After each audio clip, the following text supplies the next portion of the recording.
Alright, this video is going to be like somewhat of an interesting video in my opinion because this will be like my opinions on Tyronn Lue coaching lately. So Tyronn Lue's coaching. So like for the past games I've been observing and stuff, I'm gonna just kind of what basically break down what I think about him. So Tyronn Lue, let's just get this first and straightforward. He is a better coach than Doc Rivers, but is he a great coach? I don't know about that. He's like, in my opinion, I'll just say he's a flawed coach as of right now. I'm not gonna say he's a bad coach yet. Although past like, although like my comments like on other Clippers videos would say would say sounds like that I'm saying he's a bad coach, but I don't think he's a bad coach just yet.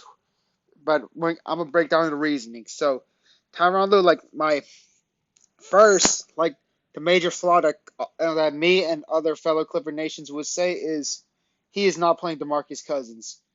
Tyronn Lue, why on earth would you play Patrick Patterson over DeMarcus Cousins, and how come you're not playing DeMarcus Cousins? It's more significant minutes.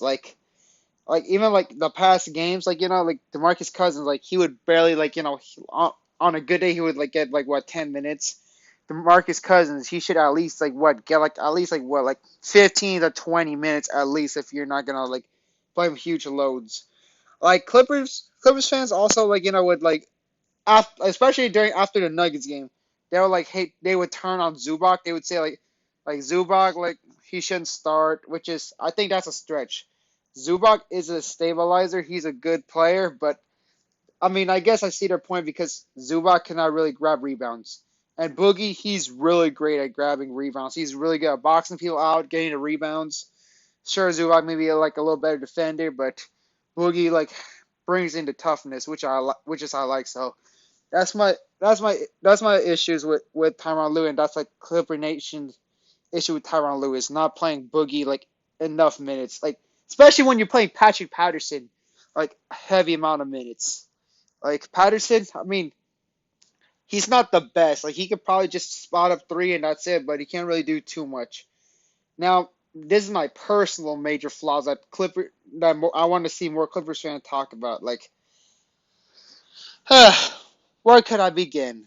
So when Serge Ibaka was out, when and then Zubac was pretty much like the only center, and then of course you have Patterson, and then you have Daniel Turu, who's who shows flashes of promise, who's what a rookie, he can grab rebounds in college, play solid defense, he has the quick feet, but he played Patrick Patterson, who is like an old veteran who has nothing really much to prove, who doesn't really do too much, or a guy like Daniel Turu who could potentially, turn him into a star. Well, like a Terrence Mann type of star level.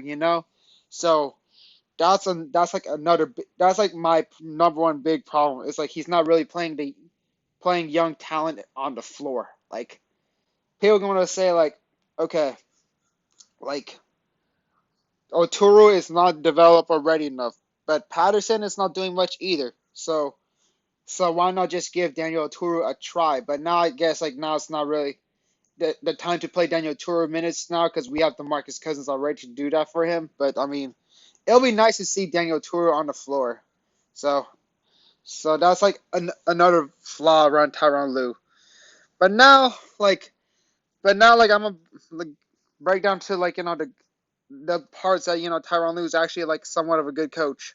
So when the Denver Nuggets they were killing this for the first 3 quarters, Tyronn Lue he actually just finally decided to adjust, put different types of players, and they almost turned it around. But you know what happened? The refs rigged it, and then the Jokic flopped like a clown, and then that's pretty much what happened. But Tyronn Lue at least he's willing to adjust a lot more than Doc Rivers. He makes some adjustments. So that's the good part about Tyronn Lue. But in my opinion, I still feel like he's a heavily flawed coach. He's I wouldn't put him he's a trash coach, but he does have a lot of Doc Rivers tendency.